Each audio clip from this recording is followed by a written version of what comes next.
This is KMCV Channel 7, the only local channel covering all of the CNMI.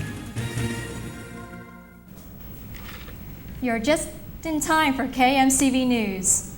Here are some of the stories you'll be seeing within the next half hour. Many islanders marked the death of Christ today with the annual trek to Mount TAPACHOU. We followed them up to the top. And Dancing Flames put on quite a display last night. We'll show you how Capitol Hill residents reacted to a brush with an out-of-control grass fire. And we begin a series featuring teams in the Saipan Major League. Tonight we look at the SIZZLING Termites. Those stories and more coming your way. KMCV is next.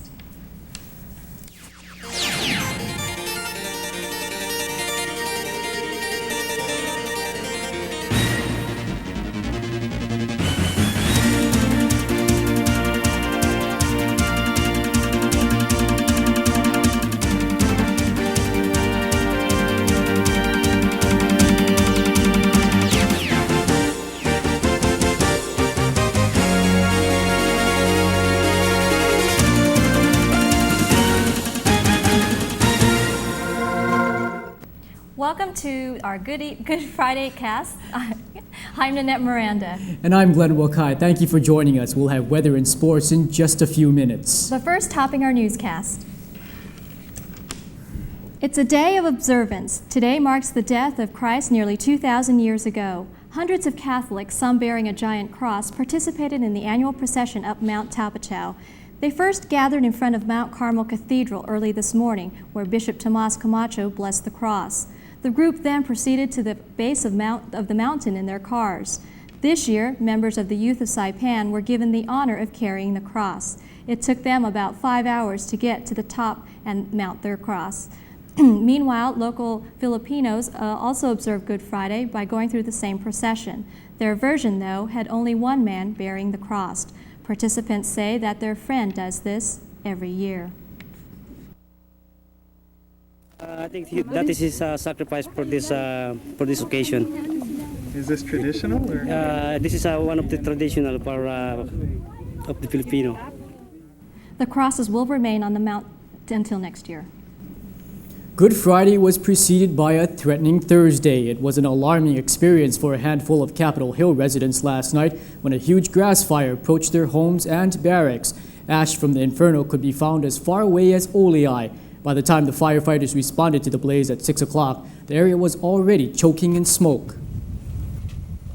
Fire trucks from all parts of the island were dispatched to put out a grass fire which was growing quickly. This crew climbed to the highest point in the area to assess the magnitude of the problem. Down in the valley, the fire was no threat to residents, but the winds were directing the flames to homes on the other side of the ridge. It was back to the truck to back up crews already in the area. The darkness could not hide what was glowing a few hundred feet from these homes. Residents gathered as the flames inched ever so closely. The orange glow was beyond the reach of the hoses, so firefighters joined neighbors in watching the display of destruction. Romy was monitoring the fire since 1 in the afternoon. The fire started over there. And it's slowly coming this way, huh? Yes, coming down. Are you on 6 o'clock, or the fire already. Did you take away all your belongings already? Not really, but we are prepared also. If in case that the fire is coming. Why are you scared? Because of the fire truck? How about you? Are you scared? Firefighters at the scene gave people a sense of security. Some seemed oblivious to what was happening just outside the window. But what frightened residents earlier in the evening were two loud explosions. Like a bomb? Like a bomb, like it's hungry bomb. We are scared for the bomb, no? That bomb is during the Japanese time. Humans weren't the only ones concerned with their safety. When it was close enough, water was able to return the area to its natural darkness. The threat here was over. However, there was one final spot to secure.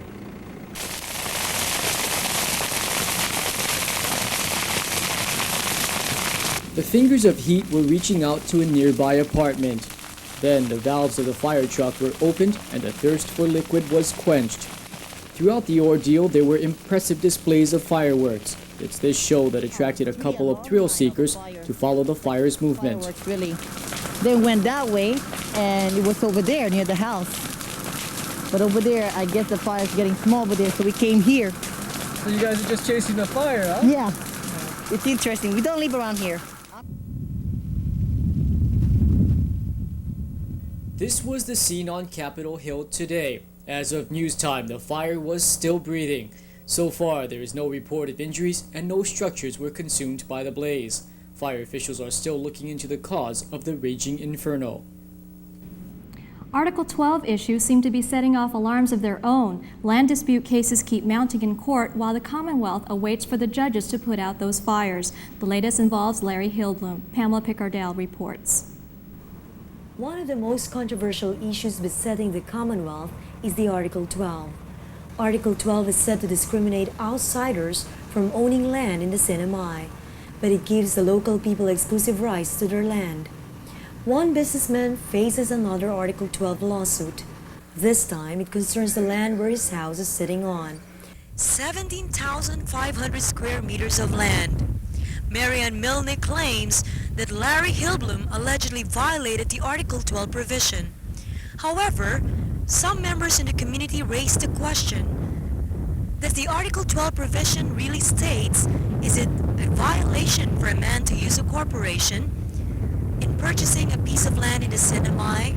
Attorney Ted Mitchell, acting on behalf of his client Milne, says that Hillblum bought this land through SRBD in '85 for the purpose of building himself a house. Mitchell says that Hillblum wants to own it, but he stressed that wanting it is more than the NMI law would allow. He bought it, and then, knowing that he cannot put the title in his own name, everybody knows Larry Lee Hillblum is not a person of Northern Marianas descent, he put the title in the name of this company of his called San Roque Beach Development Company. And so that company doesn't really own the land, Mr. Hillblum does. Attorney Bruce Jurgensen says this lawsuit was triggered by Mitchell's vindictive nature against Hillblum. I'm not at all surprised. I think that Mr. Mitchell has a personal vendetta against Mr. Hillblum, and I don't know what has triggered his animosity towards Mr. Hillblum, but I just think that it's a personal matter, and I wouldn't be surprised if Mr. Mitchell pursues this as much and as hard as he can. KMCV News asked why, after all those years that the house was built and remodeled, that this case was brought up. Mitchell says Article 12 doesn't set any time limit. I don't know why. It's none of my business why Marianne Milne decided to bring the case now. The fact is that Article 12 provides that in the case of any transaction that violates Article 12, nothing happened. Legally, it was not a purchase. Legally, it was void ab initio, absolutely void. And so it doesn't matter how long thereafter, no amount of time can change the fact that the transaction had no legal effect. The community have their eyes and ears wide open, expecting to see how the island's courts will interpret the Article 12 provision that could soon resolve this most pressing issue. This is Pamela Pickardell for KMCV News. Hillblum, however, is off-island and unavailable for comment. Many are commenting on the lack of public defenders on island after 2 lawyers quit their posts and 1 went on leave. With only 1 left, a group of lawyers have stepped in, asking the court's permission to let them assist in the backlog of cases piling up in the office. Attorney Bruce Jorgensen and his partner hope to extend their legal services at no cost. We'd like to offer our assistance, and we hope that the Bar Association will ask other attorneys to do the same thing. Attorneys Bob O'Connor and Jim Grizzard also offered to donate some time. Jurgensen says his efforts will continue until the vacancies are filled. However, Jurgensen himself hasn't taken the CNMI bar exam. I was formerly employed by the government for nearly 2 years in Rhoda. I did not complete the 2-year term, which would have permitted me to waive in, but I have substantial service with the government. And if I was a new employee, a new recruit, with one of the government agencies, I would not be permitted, or I would not be required to take the bar exam. So I think there's a good chance that the judge will permit us to do this. Coming up next, open your mouth and say, ah, the Golden Arch is officially open. And what you can't see lurking below the surface of the water can hurt you. We'll tell you how bacteria develop.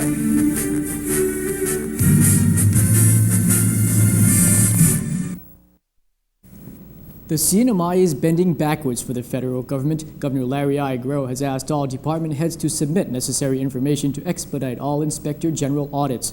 The move was in reaction to biting remarks during the recent congressional oversight hearings in Washington, D.C.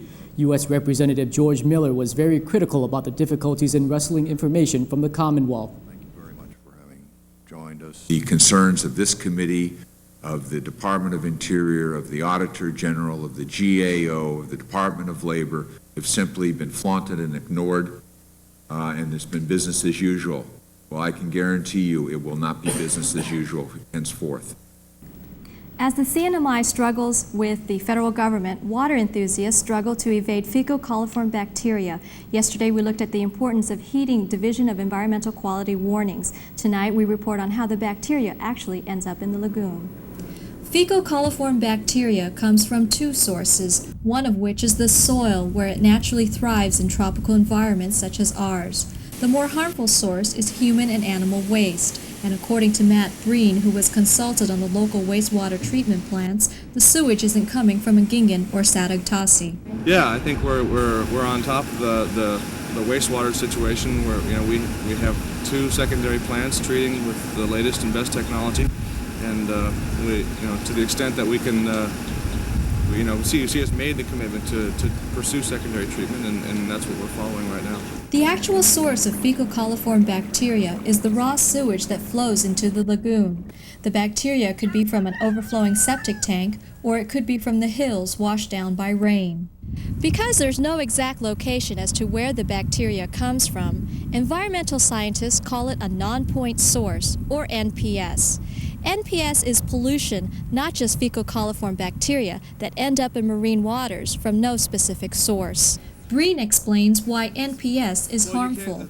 You can't control non-point source pollution. You don't know what it is. With our treatment plants, we have control over the flow. We have a laboratory that will analyze the water. We know what's coming in. We know what's going out. So we have we have data that we can work with. Okay. For non-point source pollution, it's everything else. Okay, everything else that runs off, all the oil from cars that's in the streets, animal waste, waste from the benjos and the privy toilets, we have no control over it. We don't know what it is, and it's all going into the ocean. So, NPS is a problem not only in the NMI but the mainland as well. The consequences, though, are greater here if NPS isn't addressed, because it's our waters that attract the tourists. On Monday, we'll conclude our series by taking a look at the best way to avoid the effects of fecal coliform bacteria. While bacteria gathers in the water, island dignitaries gathered for a bite to eat. It was a grand opening of McDonald's last night. We sent our sizzling reporter to Hamburger Central. Carlotta McDelion Guerrero reports. The first McDonald's to open on Saipan has become a favorite with island residents. So much so that it seems as though the newly opened restaurant has been here for quite some time. Looking back a year ago to the groundbreaking for McDonald's, it's kind of interesting to remember the concerns and wishes that franchise owner Joe Azuzu expressed on that day. You know, as we've been standing here, there have been so many kids coming by here in the school buses, and they're hanging out the windows and they're cheering you on. Do you feel a lot of support from, the youngsters for this? Yes. As a matter of fact, I'm very, very excited about it, I can't wait to have the store completed. Everywhere I go in town, people would stop me and say, Joe, when are we going to get our first Big Mac? The meaty sandwiches are for sale now, and islanders are walking in and driving through McDonald's in order to buy them. The latest event to commemorate the opening of the fast food restaurant was scheduled last night. Musicians and dancers entertained everyone there, and once again, Joe Azuzu talked to the crowd about the encouragement that he's been receiving. The people in Saipan are very, very excited, judging from how many people are coming in every day. The first day we opened, there were about 2,500 people that came in. So it's exceeding beyond my expectation. And I'm very, very happy that I'm having a very strong support from the community. Since the restaurant has become so popular with islanders, Azuzu was asked about future expansion plans. That's too early to say at this point, but it's not something that I close altogether. I'm looking ahead in the future. There's room for additional restaurants in the future, but not now. Waiting patiently in Salin Laulau to buy a Big Mac. This is Carlotta De Leon Guerrero for KMCV News. Sandwiched between that McDonald's report and sports and our break, we have Longshot Willie to tell us what's coming up in sports. Thanks, Glenn. We have the scores and highlights of Major League Baseball, and we have the first round of the Masters at Augusta.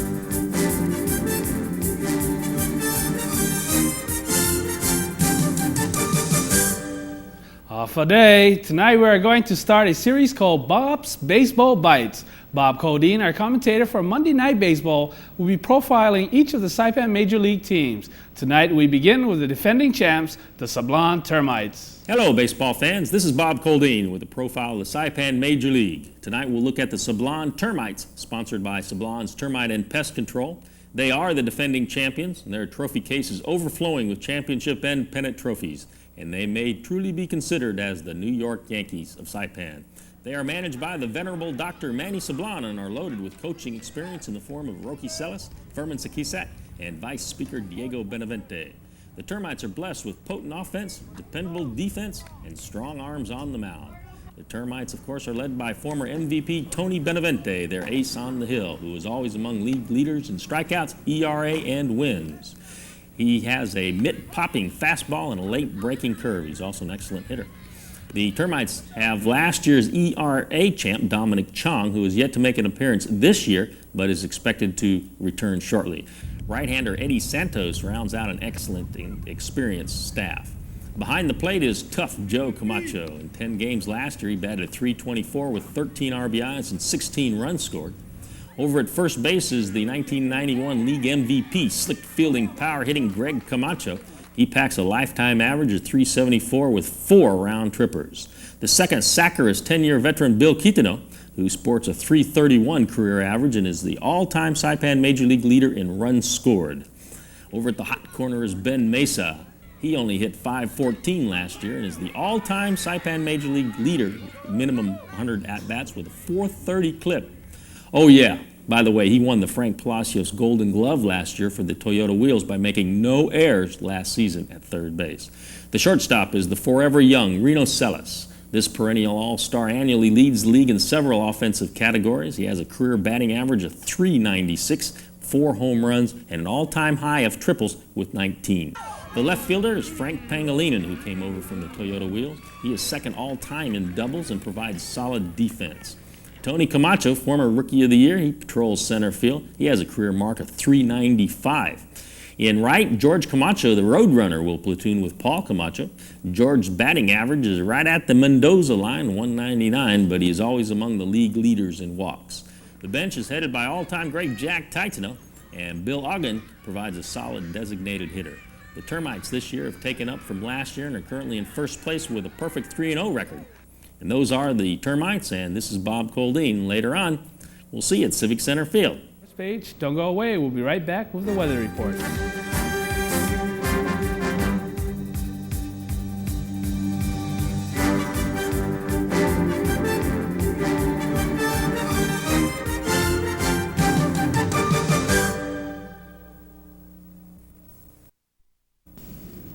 Welcome back. For tonight's forecast, expect partly cloudy skies with isolated light showers. Winds east-northeasterly 10 to 15 miles per hour, gusting up to 20 miles per hour, and the low temperature in the mid-70s.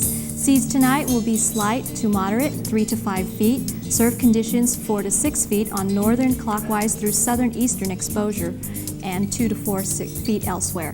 Our first tide tonight will be a high of 1.8 feet, due up at 11:36, and the tide will drop to a low of 1.2 feet at 4:48 early Saturday morning. The sun will rise at 6:31 and will set at 6:31, and sunrise tomorrow morning will be at 6:08. And for the outlook tomorrow, expect the same, mostly sunny skies with gustly east-northeasterly winds and the high temperature in the upper 80s. And that's all for the weather report. Great weather is important to visitors. In the tourism industry, hellos and goodbyes are commonplace. The Hotel Nikko Saipan is saying hello to its new general manager, Yuzo Takano. Currently, GM Toshimi Yoshida is taking on the same title at the Hotel Nikko Mexico. But before Yoshida hands over the reins next Friday, the Nikko will hand over $30,000 to the Joten Kitsu Library. The money will be used to purchase materials for the tourism section of the library. According to a press release, the Nikko hopes the donation will foster more local involvement with the cinema's #1 industry. There will be a slew of events taking place at local hotels and other parts of the island before Holy Week comes to an end. Here are some of the activities happening on Sunday. At 5:30 a.m., a special Easter Mass will be held at Mount TAPACHOU. At noon, the Aqua Resort Club will have an Easter egg hunt by the beach and by their pool. At 2 o'clock, the Hyatt Regency will be hosting their own egg hunt for children under 10. Also at 2 o'clock, the Pacific Islands Club will be holding an egg-throwing benefit for this youth center for Saipan. And Nanette, I understand you'll be in that Easter charity toss? And so will you, and I have about $5 with your name on it. I'm going to be throwing them right at you. Oh, I think I got $10 here. But on behalf of the entire KMCV News team, thanks for joining us. Have a great Easter weekend, and we'll see you again on Monday. Good night. Good night. Just